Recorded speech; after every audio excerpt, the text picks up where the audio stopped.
community. They trusted me, they gave me a job and a home, and I betrayed that trust in the worst possible way. On February 26, 2026, Ian Huntley was attacked inside HMP Franklin and left with severe brain injuries.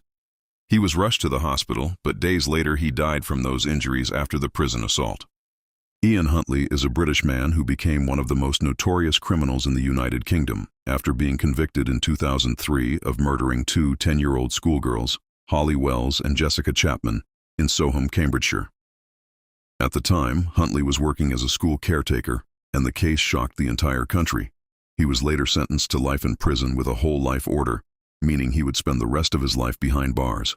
Besides the attack that ultimately led to his death, this was not the first time Ian Huntley had been targeted in prison. In 2005, while being held in a high-security facility, another inmate threw boiling water over him during an assault.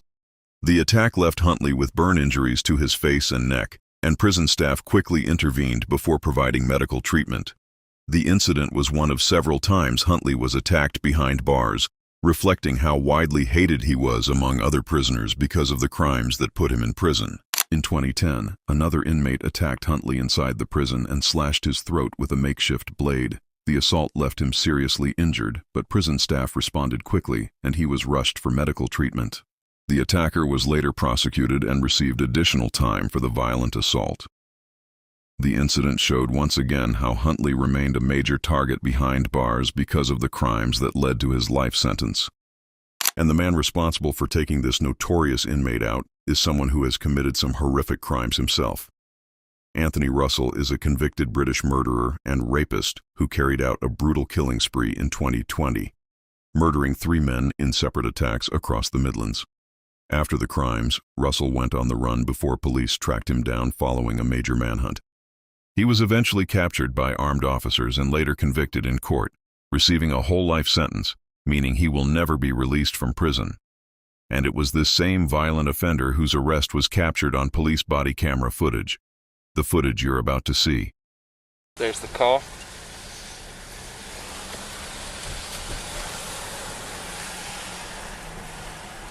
Strike, strike, strike.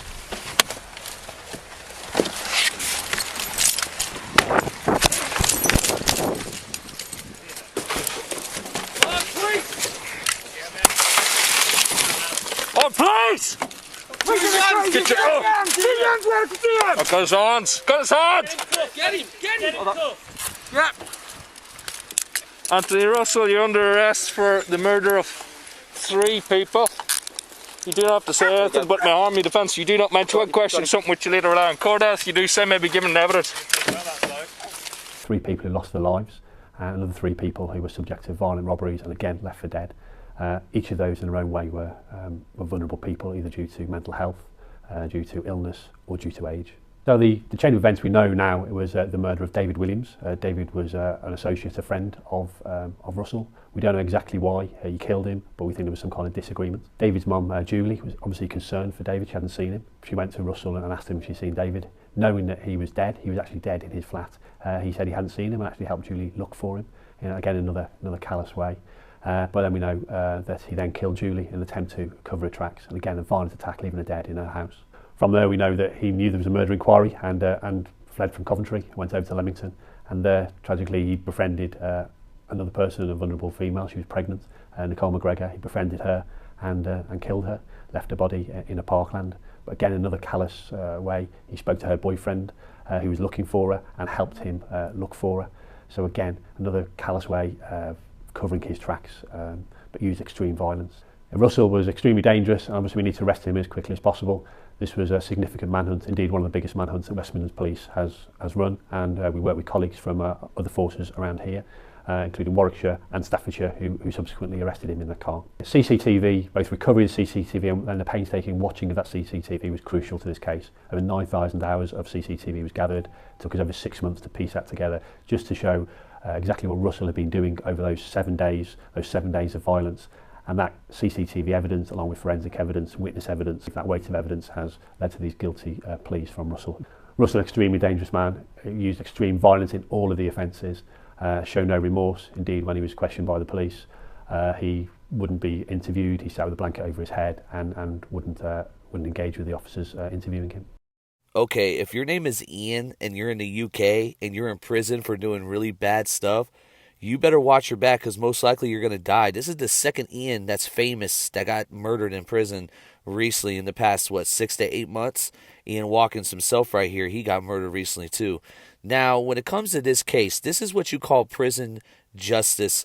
And I know that the dude that murdered Ian Huntley is a POS. At the same time, you got to give him a round of applause for taking somebody out that's actually more of a POS than him.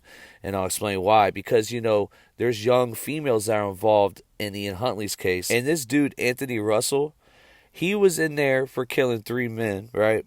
He already is never coming home. So he had the perfect chance of doing this to this guy. And he did it. And a lot of people are not sad about it. Let's get to the comments. One person says, give him a nice steak dinner. Another person says, get him a beer. Get him a medal, well done. I would definitely buy him a beer. I'd like to buy him a beer. Is this possible? Buy him a drink. Buy that man a beer. Now, this is crazy knowing that this dude has crazy crimes. But at the same time, people are happy you got one less POS on this world. Now, if you don't know how he died in prison, this dude got split in his head in two with a metal spike. This dude got hit so hard his head split. This case has a similarity to Jennifer Soto because, like Soto, Maxine Carr was granted protection from the most serious charges after cooperating with investigators. Carr initially backed up Ian Huntley and helped provide an alibi, but once police began pressing harder during the interrogation phase, the story started falling apart. Unlike Carr, Huntley couldn't keep his narrative straight under questioning, and investigators quickly realized the timeline didn't match the evidence. While Carr ultimately faced prison time for lying to police, Huntley was the one detectives were focused on. And once the evidence mounted, the interrogation shifted from questioning a witness to locking in the man responsible. After the arrest and trial, Huntley was sentenced to life in prison, where his notoriety made him one of the most hated inmates in the UK system, eventually leading to multiple attacks behind bars and the violent prison assault that would later make headlines. And what is your understanding of the role while you're here? One of the last people to speak to them. We don't really go out a lot. We generally stay in the house. I mean, if we go out, we'll just go down to a pub in Littleport. We don't mix with the neighbours. So, I mean, one Sunday or another Sunday is very much alike to us, I suppose. Maxine not going out and walk the dog. Is there reasons why she doesn't walk the dog? No, normally she does. Right. She's nearly the other one, but she was doing housework on Sunday afternoon. She was doing housework. I remember looking at the Man United tops, thinking good taste.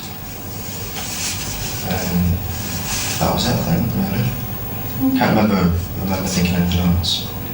Okay, and then what happened? If we're doing this in a freeze frame snapshot, say if we've slowed down the film, what exactly happens next? You look up, you see the girls, what happens next?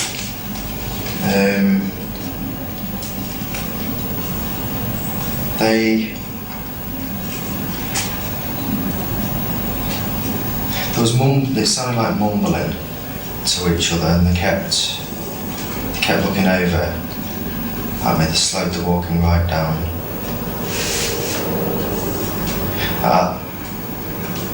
Thinking back, I think they might have been thinking, should they or shouldn't talk to me? It was that sort of thing, should they or shouldn't they? And obviously they decided to. Okay. I would say blonde hair,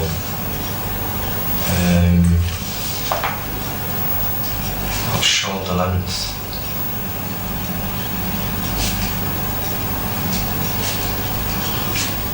very slim, in fact I'd say thin.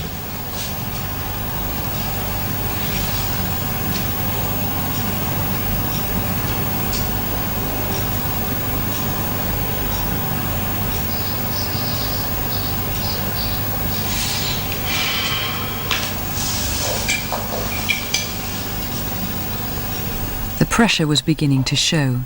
Huntley knew that one slip-up could give him away.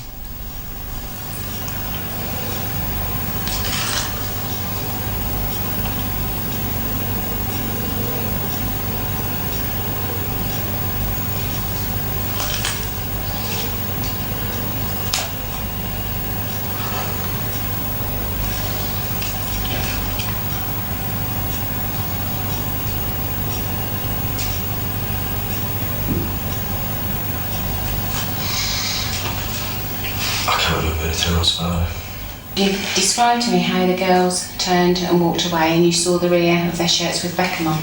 Yeah? Which direction did the girls actually walk off in? They headed off to my left, which would, if they stayed on the path, take them to the direction of the library. Okay.